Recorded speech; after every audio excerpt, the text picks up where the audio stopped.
Bem, boa noite, pessoal. Meu nome é Ismael Soares e eu sou gestor aqui de desenvolvimento na Bluesoft. Vou apresentar para vocês aqui um pouquinho de coisas relacionadas a teste, né? Eu não preparei aqui uma apresentação, eu vou usar a própria documentação ou alguns sites aqui, depois eu deixo o link na descrição do vídeo para quem quiser ver um pouco mais em detalhe. A primeira coisa que eu queria falar aqui é sobre o BDD Mockito. A gente utiliza aqui também na Bluesoft. Como ele não é muito comum, as pessoas acabam não utilizando. O BDD Mockito, ele faz parte do próprio Mockito, na verdade é uma API mais amigável para poder utilizar métodos comuns, tipo given, then, que a gente tem no Mockito, né? Então, para adicionar ele no projeto, né, através do Maven aqui, basta adicionar um código desse aqui na dependência do Maven, tá? Fazer o import dele na classe e a gente já está com o Mockito, já está com o BDD Mockito aqui para utilizar. Então, aqui a gente tem um exemplo como que seria utilizando o Mockito, né? Então, um método comum do Mockito é o when, e ele está dizendo o seguinte: quando chamar aqui um repositório, né? Phonebook repository, verificando, chamando o método contains, passando uma string, passando um nome, retorna falso, né? Então, aqui a gente está definindo um comportamento para esse mock, que é o repository. Aí, na hora que chamar o register aqui, que é o método que vai acionar, né, esse repository, a gente vai verificar, então, se foi chamado o método insert desse repositório, passando essas duas strings. Então, isso aqui é como a gente faz naturalmente no Mockito. Uma outra forma de fazer isso com o BDD Mockito, né, então, usando essas APIs, que vai chamar, no fim das contas, esses mesmos métodos, seria dessa forma. Então, você fala given, né? A palavra given, mais traduzido assim, traduzido em português, seria dado. Então, dado essa premissa, dado esse comportamento, né? Que seria quando verificar o método contains do repositório, deve retornar falso. Quando chamar o método register do service, então, a gente espera que tenha sido chamado o método insert passando essas duas strings, tá? Então, esse código aqui é equivalente a esse código de cima. É só um pouco mais amigável, né, um pouco mais fácil para quem já está acostumado com BDD. Geralmente, quem utiliza BDD acaba escrevendo aqui, né, um comentário given, when, then. Então, usando essas palavras-chave do próprio framework, né, fica um pouco mais legível o código. Então, aqui é um exemplo comparando, um pouco de comparação dos dois, né? Então, aqui está mostrando o código desse service que a gente estava chamando. Então, o service que está sendo utilizado aqui, Phonebook Service, ele tem dois métodos, um register e um outro search, e o método registro recebe duas strings, uma que é o nome e outra que é o phone, e verifica se essas duas variáveis estão preenchidas. Se elas estiverem preenchidas, ele verifica no repositório se já contém esse nome. Se já contiver esse nome, então, ele faz um insert do phone para esse nome no repositório. E o método search verifica se foi passado um nome, se esse nome está no repositório, se tiver, ele retorna então aqui o número de contato. Então, como que seria isso daqui? Na verdade, esse código aqui é o código que está sendo utilizado aqui em cima. Então, como que a gente faria para poder definir valores fixos, né? Então, no BDD Mockito, para a gente poder retornar valores fixos, a gente pode simplesmente chamar o método will return. Então, a gente está falando o seguinte: quando chamar o método contains, né, que ele está chamando aqui em cima, para verificar se já existe, a gente está dizendo que vai retornar sempre falso.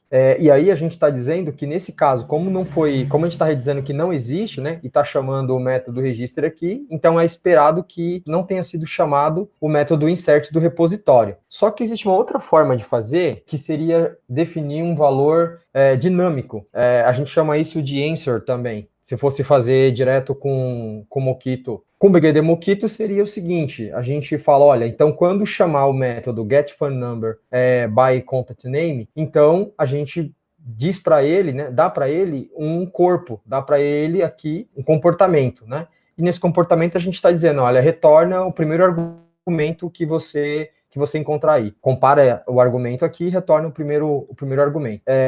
Aqui poderia ter outra lógica e tal. Na verdade, aqui a ideia é que você vai retornar alguma coisa dinâmica, né? Você vai definir um comportamento dinâmico, não vai ter algo fixo. E então a gente está dizendo que quando chamar o método getPhoneNumber by contact name do repositório, então ele tem que ter chamado pelo menos uma vez aqui, né? Quando ele fizer o search.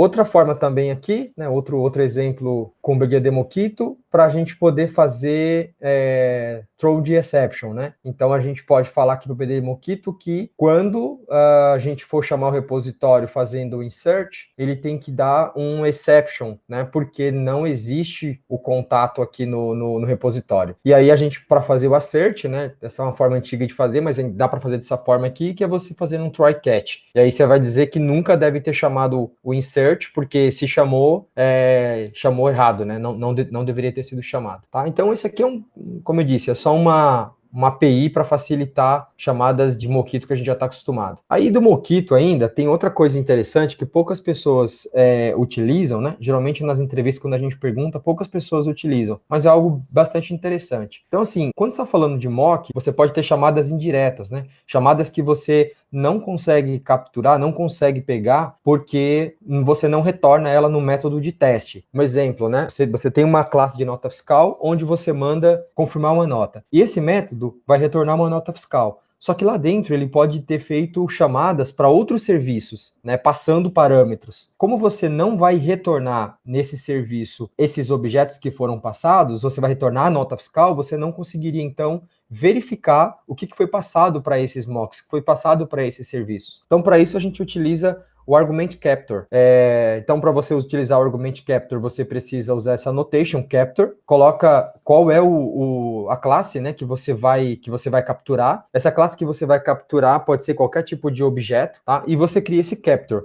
E aí o que você precisa fazer quando você for fazer o Verify, né, você fala para ele capturar. Então você diz para ele, olha, quando chamar o método do stuff do meu mock, né, por exemplo aqui, eu quero que você capture o que for passado para ele. Então você deixa registrado para o Mockito que, chamando esse método, ele vai capturar esse objeto e depois você consegue, então, com getValue, pegar esse objeto para você poder fazer a comparação que você quiser, para você poder validar ele de alguma forma. Então, esse é um jeito de você verificar se o objeto que foi passado por um mock está correto, né? Então, isso é um negócio interessante também. Outra coisa legal do Mockito, que também poucas pessoas fazem uso, mas é importante, é o in order. Então, geralmente a gente verifica no Mockito se foi chamado, de repente, métodos de mocks, né? Só que, poucas vezes a gente se preocupa com a ordem, e às vezes a ordem, ela é importante. Então, para você poder garantir que os mocks foram chamados em uma ordem, ou até mesmo os métodos de um mock foi chamado na ordem que você espera, você pode utilizar, então, esse in order do Mockito. Então, no in order, você define os mocks que você quer que ele armazene, e aí, ao invés de você chamar o verify do Mockito diretamente, você chama o verify do in order, tá?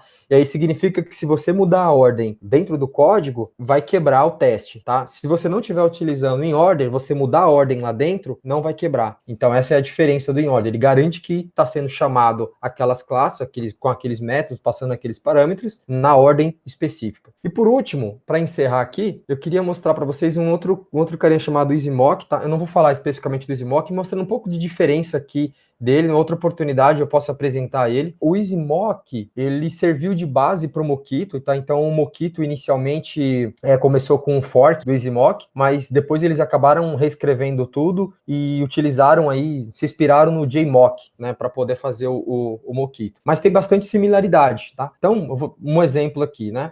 Vou mostrar o Mockito, que é o que a gente já conhece, e depois eu mostro como que seria no EasyMock. Então, no Mockito, né, a gente cria um mock e a gente define para ele aqui quais são os retornos. Então, ele está dizendo, olha, quando chamar o método get, passando o parâmetro 0, você retorna 1. Quando chamar o método get passando 1, você retorna 2.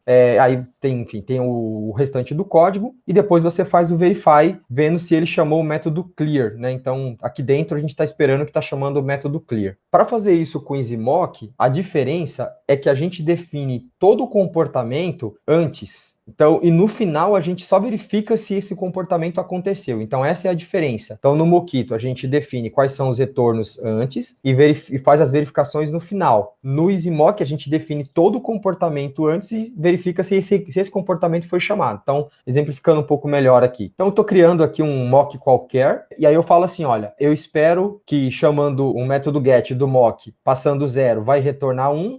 chamando 1 vai retornar 2, que é a mesma coisa que nós fizemos ali. E eu estou dizendo aqui, ó, que eu espero que seja chamado o método clear, tá vendo? E aí tem o meu código, eu tenho que fazer esse replay mock, né? E aí eu tô fazendo o meu código aqui. E aí eu estou dizendo o seguinte, ó, verifica se esse comportamento que eu defini aqui em cima aconteceu. Então essa é a diferença. Eu posso, inclusive, tem um outro método dele chamado verify all, que eu verifico todos os mocks, eu verifico se tudo aquilo que foi definido acima foi executado. Nesse caso aqui, eu estou passando o meu próprio mock, né? Eu estou falando, verifica esse mock específico. Um outro exemplo, né, para fazer aquele in order que eu acabei de mostrar. Então, ó, naquele in order, eu estou definindo 2 mocks, 2 listas, estou colocando eles aqui no in order, e estou verificando se foi chamado primeiro da lista 1 e depois da lista 2. No caso do EasyMock, como é que ficaria isso, né? Eu utilizo esse createMock, tá? Que é diferente desse mock aqui de cima que nós chamamos, desse outro aqui, né? Esse aqui é o createNiceMock. Então aqui eu vou criar um createMock e na hora de fazer o retorno, eu vou usar esse endReturn, tá? Vocês vão ver que é um pouquinho diferente do outro, porque o outro vai chamar endStubReturn. É um método diferente aqui. E vou chamar o verify no final, tá bom? Então, vai ter o mesmo comportamento que tem aqui do in order. Deixa eu ver, um outro legal aqui é esse aqui de baixo para fazer verificação passando uma quantidade, né? Para passando um número exato. Então, na hora que eu estou fazendo a verificação, posso criar um mock aqui, vou dizer que vai chamar o método clear, tá? E vou dizer que eu espero que tenha sido chamado esse método 3 vezes. E também espero que tenha sido chamado o método add, né? Dessa lista, passando um objeto pelo menos uma vez. E aí embaixo eu só verifico se isso aqui aconteceu, tá? No Mockito seria dessa forma, né? Eu verifico se chamou o método clear 3 vezes e verifico se adicionou, né? Chamou o método add passando um objeto pelo menos uma vez. Então essa é uma outra alternativa, né? Para fazer mock, é interessante, tá? Eu acho que os dois têm as suas diferenças aqui, tem mais diferenças do que similaridade, mas é um cara interessante que vale a pena conhecer. Numa próxima apresentação aí eu mostro um pouco mais de detalhes e mostro exemplos aí do EasyMock, tá bom? Bem, por hoje é isso. Obrigado.